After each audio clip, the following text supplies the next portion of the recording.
Hello friend, नमस्कार। मैं ओमवीर आप सभी का स्वागत करता हूं। तो देखिए, जिनका रेलवे ग्रुप डी में सिलेक्शन हो गया है, जिन्होंने रिटन क्वालिफाई कर दिया है और उनका नाम पीटी के लिए शॉर्ट लिस्ट किया गया है, उन छात्रों के लिए ये वीडियो बहुत ज्यादा इंपॉर्टेंट होने वाली है, क्योंकि इस वीडियो में आपको बताने वाला हूं वो डॉक्यूमेंट जो रेलवे अब आपसे मांगेगी।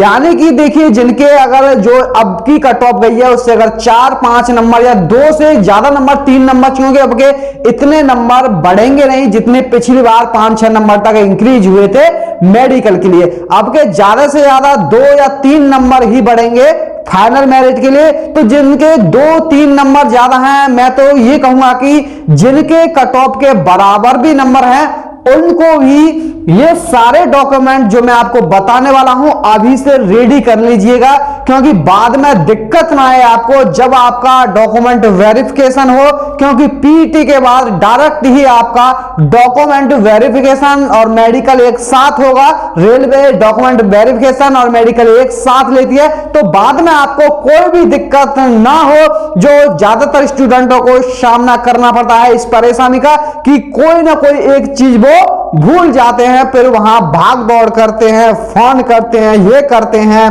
तो वहां आपको काफी मुश्किलों का सामना करना पड़ता है। तो इन मुश्किलों का आपको सामना ना करना पड़े, इसलिए मैं आपको बता रहा हूं इन डॉक्यूमेंट को अभी से आप तैयार करके रखिए, क्योंकि इन ही डॉक्यूमेंट की रिक्वायरमेंट होने वाली है। तो सबसे पहले मैं आपको बता दूं, जो डॉक्यूमेंट रिक्वायरमेंट है वो है एप्लीकेशन फॉर्म। देखिए, जब आपने फॉर्म फिलअप किया होगा तो आपको एक एप्लीकेशन फॉर्म मिला होगा जिसमें आपकी सारी डिटेल होगी। वो फॉर्म जरूर आप अपने पास संभाल के रखें। अगर आपके पास से गुम हो गया है तो आप घबराएं नहीं, वो भी आप जहां जैसे आपने अपना स्कोर कार्ड चेक किया था वही ऑप्शन आता है और वहां से आप अपना एप्लीकेशन फॉर्म दोबारा से भी डाउनलोड कर सकते हैं।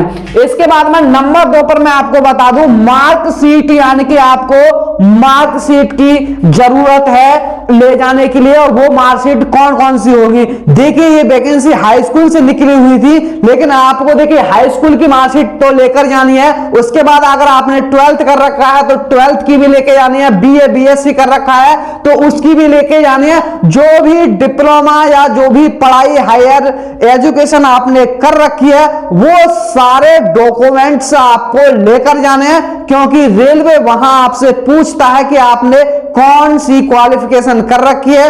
आपकी अगर इच्छा है, आपको अगर सारे डॉक्यूमेंट लगाने हैं तो लगा सकते हैं, अगर आप नहीं लगाना चाहते हैं तो आप हाई स्कूल तक की ही मार्कशीट लगा सकते हैं। वैसे तो आपको जितना आपने पढ़ाई कर रखी है वो सारे डॉक्यूमेंट आपको ले जाने चाहिए मेरे हिसाब से, क्योंकि मैंने भी अपने सारे डॉक्यूमेंट लगाए थे जितनी मैंने पढ़ाई कर रखी थी।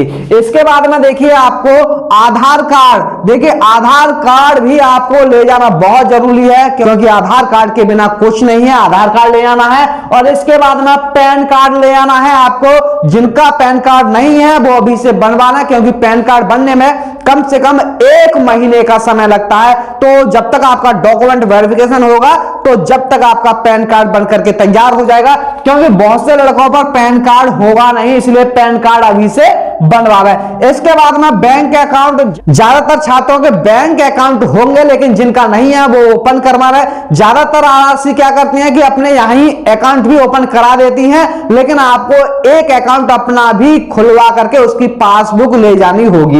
इसके बाद में देखिए कास्ट सर्टिफिकेट, यानी कि कास्ट सर्टिफिकेट केवल SC ST और जो EWS और जो आपके हैं ओबीसी वाले इनको चाहिए। जनरल वालों के लिए कास्ट सर्टिफिकेट की आवश्यकता नहीं होती है। इसके बाद में देखिए इनकम सर्टिफिकेट चाहिए EWS, जिन्होंने फॉर्म अपना EWS कैटेगरी से फिलअप कर दिया है उनको इनकम सर्टिफिकेट ले जाना आवश्यक है। इसके बाद में देखिए डिसेबिलिटी सर्टिफिकेट, जिन्होंने इस कैटेगरी में फॉर्म भरा है इस सर्टिफिकेट से, तो उनको ये सर्टिफिकेट ले जाना अति आवश्यक है। इसके बाद में देखिए आपको फोटो, कम से कम लेटेस्ट फोटो पुराने नहीं चलेंगे, लगभग 3 महीने पुराने ही चलेंगे। तो आप अभी फोटो करा लें अपने 12 से 16 फोटो, 16 फोटो करा लें। देखिए फोटो एक्स्ट्रा ही अच्छे रहते हैं, तो 16 फोटो का सेट बनाते हैं दुकान वाले, तो 16 फोटो आप लेटेस्ट करा लें। इसके बाद में देखिए एडमिट कार्ड तो आपको ले जाना ही है। एडमिट कार्ड आपको सीबीटी और पीईटी यानी कि जो भी आपने सीबीटी दिया है और जो पीईटी देंगे आप, उनका दोनों का एडमिट कार्ड, और जो आप डॉक्यूमेंट वेरिफिकेशन के जाएंगे जब एडमिट कार्ड आपका निकलेगा, ये तीनों एडमिट कार्ड आपको साथ में लेके जाने हैं। और सबसे मेन चीज क्या है, सबसे मेन चीज मैं आपको बता दूं, सबसे मेन चीज है कि 3 कॉपी यानी 3 सेट तैयार करके ले जाने हैं। यानी कि आपको सभी की फोटो कॉपी करानी है, सभी की 3-3 फोटो कॉपी करानी है। 3 फाइल खरीदना, 10-15 रुपए की फाइल आएगी, और उन 3 सभी की फोटो कॉपी करा के एक यानी कि एक लगा के एक सेट बनाना, फिर एक लगा के दूसरा सेट बनाना, फिर एक लगा के तीसरा सेट बनाना।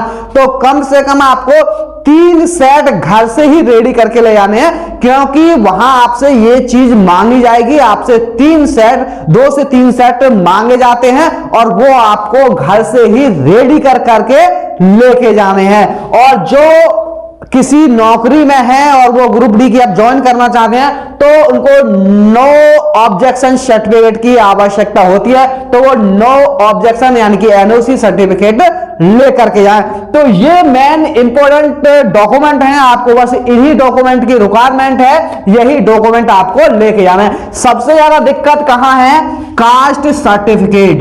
कास्ट सर्टिफिकेट यहां सबसे ज्यादा दिक्कत होती है कि कास्ट सर्टिफिकेट रेलवे फॉर्मेट का लेकर के जाएं, या फिर सेंटर का लेके जाएं, या फिर स्टेट का लेके जाएं, कौन सा कास्ट सर्टिफिकेट लेके जाएं। तो देखिए मैं अपना अनुभव बता दूं, वैसे तो मैं आपको बता दूं, अगर हो सके तो आप तीनों ही बनवा लेना। यानी कि अगर आपने सेंटर का बनवा रखा है तो स्टेट का बनवा लेंगे तो अच्छी बात है, नहीं तो कोई दिक्कत नहीं है। सेंटर का बनवा लिया तो सेंटर का चल जाएगा, और रेलवे फॉर्मेट का भी आप बनवा सकते हैं। वैसे तो मैं अपनी बता दूं, जैसे मेरा डॉक्यूमेंट वेरिफिकेशन हुआ था, मेरे यहाँ जितने लड़के थे सभी का जो डॉक्यूमेंट वेरिफिकेशन हुआ था मेरे साथ में, किसी से भी ये नहीं कहा कि आप कौन सा कास्ट सर्टिफिकेट लेकर के आए। देखिए मैंने डीएम वाला भी बनवा लिया था, और मैंने स्टेट वाला भी बनवा लिया था, और सेंटर वाला भी बनवा लिया था। मैंने अपना स्टेट वाला दिया था, और उन्होंने ये नहीं कहा था कि आपने कौन सा सर्टिफिकेट दिया है। यानी कि वहां रिक्वायरमेंट यानी कि आपसे पूछा नहीं जाएगा कि आप ये वाला ही दीजिए, आप जो भी सर्टिफिकेट दे देंगे। मैं तो देखिए सबसे पहले पर रखना आप सेंटर का सर्टिफिकेट, यानी कि सेंटर का अगर आपका कास्ट सर्टिफिकेट है तो वही लगाना, और जो आपका स्टेट का होगा और जो आप डीएम से बनवाएंगे, साइन करवाएंगे, वो आप साइड में रखे ले जाना, लेकिन उसको आप लगाना नहीं, क्योंकि उसकी इतनी आवश्यकता नहीं होती है। और देखिए एक और बात मैं आपको बताता हूं, अगर आपकी मार्कशीट, आधार कार्ड अगर किसी में मिस्टेक है, गलत लिख गया है, तो उसका एफिडेविट भी बनवा करके आपको साथ में ले जाना है। अगर कोई भी मिस्टेक है तो उसका एफिडेविट बनवा लीजिए और उसको साथ ले जाना, आपको कोई दिक्कत नहीं होगी। अगर फिर भी अगर आपसे कोई भी डॉक्यूमेंट मिस हो जाता है और आप वहां पर नहीं लेके जा पाते हैं, तो आपको समय दे दिया जाएगा। वहां यह नहीं है कि आपको डायरेक्ट ही बाहर कर दिया जाएगा, वहां आपको समय दे दिया जाएगा कि आप अपने फोन पे या कैसे भी आप अपना डॉक्यूमेंट मंगवा सकते हैं अभी, और आप बाद में उसको चेक करा सकते हैं। तो वहां समय भी दिया जाता है, आपको डायरेक्ट बाहर नहीं किया जाता है। तो ये वीडियो बहुत ज्यादा इंपॉर्टेंट है, इसलिए इस वीडियो को ज्यादा से ज्यादा शेयर कीजिएगा, क्योंकि सभी की प्रॉब्लम सॉल्व हो सके और सभी बेफिक्र हो जाएं कि अब हमें और ज्यादा डॉक्यूमेंट बनाने की जरूरत नहीं है, ये डॉक्यूमेंट है और हमारे पास टिक करना है कि ये डॉक्यूमेंट है और बस ये चाहिए, उसको हम बनवा लेंगे, काम खत्म। बस इतने डॉक्यूमेंट आप तैयार करवा लीजिए और कोई आपको डॉक्यूमेंट की जरूरत नहीं है। तो इस वीडियो में बस इतना ही। अगर वीडियो आपको अच्छा लगा हो तो वीडियो को लाइक शेयर जरूर करें, और जो मेरे चैनल पर नए जुड़े हैं चैनल को सब्सक्राइब जरूर करना, क्योंकि रेलवे से जुड़ी हुई आपको मेरे चैनल पर मिलती रहती है। तो थैंक यू, धन्यवाद, जय हिंद, जय भारत।